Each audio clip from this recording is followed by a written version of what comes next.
Tirupati airport special ఏంటంటే దేశ విదేశాల నుండి వస్తుంటారు. మన దరిద్రం ఏంటంటే ఈ రోజు వరకు అంతర్జాతీయ విమానాలకి అక్కడ ఏర్పాట్లు చేయట్లేదు. అమెరికాలో ఉన్నటువంటోళ్ళు తిరుపతిలో ఇప్పుడు ఆ శ్రీవాణి టికెట్లు పెట్టేసేసి అక్కడ ఎయిర్పోర్ట్‌లో పెట్టినప్పుడు వస్తుండేవాళ్ళు గదా! హైదరాబాద్‌లోని, బెంగుళూరులోని దిగి అక్కడి నుంచి మళ్ళీ విమానంలో ఎయిర్పోర్ట్‌కి వస్తుండేవాళ్ళు. అసలు అదే ఇంటర్నేషనల్ ఫ్లైట్‌లు అక్కడికే డైరెక్ట్‌గా పెట్టేసేసి శ్రీవాణి టికెట్ రూ. 10,000 టికెట్లు అందులో పెట్టేస్తే ఎప్పుడొచ్చినా తీసుకోవచ్చు. పొద్దున పూట్ల సో అండ్ సో టైంలో దర్శనం అంటే నన్నడిగితే ఏడాదికి ఒక 40-50 లక్షల మంది వస్తారు విదేశాల్లో. మన ప్రభుత్వాలు, టీటీడీ సరైన సమన్వయం లేదు. అది నడుస్తూనే ఉంది.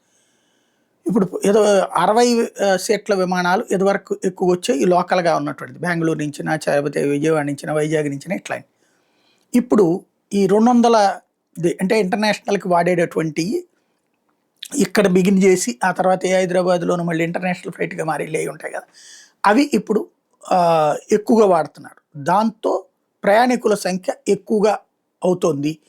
క్రిందటేడాది 9,90,000 మంది విమానాల ద్వారా తిరుపతికి చేరుకుంటే, ఈ ఏడాది అది 11 లక్షలు ఇప్పటికే అయిపోయిందట. అంటే ఆర్థిక సంవత్సరం లెక్క చూసుకుంటే. ఇంకొక ఈ నెల ఉంటది కాబట్టి మార్చికి దాదాపుగా 13, 14 లక్షల మంది దాకా వచ్చేటటువంటి పరిస్థితి ఉందని చెప్తున్నారు. బట్ ఇక్కడ విమానయాన శాఖ మంత్రి ఆలోచించాల్సింది గానీ, రాష్ట్ర ప్రభుత్వం ఆలోచించాల్సింది గానీ, అక్కడ శ్రీవాణి టికెట్లు ఆఫ్‌లైన్ తీసేసి ఓన్లీ ఆన్‌లైన్ పెట్టారు. అదొక పెద్ద తప్పు.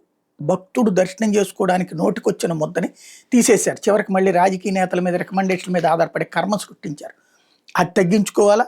అదే సందర్భంలో తిరుమలకి సంబంధించి, తిరుపతికి సంబంధించి విదేశాల విమానాల్ని, ఏది అంతర్జాతీయ విమానాల్ని అక్కడ పెద్ద ఎత్తున దిగేటందుకు ఏర్పాటు చేయగలిగితే, మొదట్లో వారానికి 2 ఏర్పాటు చేయండి.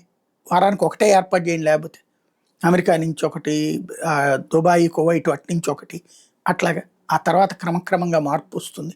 విజయవాడలో మొదలుపెట్టినప్పుడు ఇద్దరిద్దరు వెళ్ళేవాళ్ళు ప్రయాణికులు. అలాంటిది ఇవాళ ఖాళీనే దొరకని పరిస్థితి ఉంది. కాబట్టి ఆలోచించుకోవాల్సి ఉంది.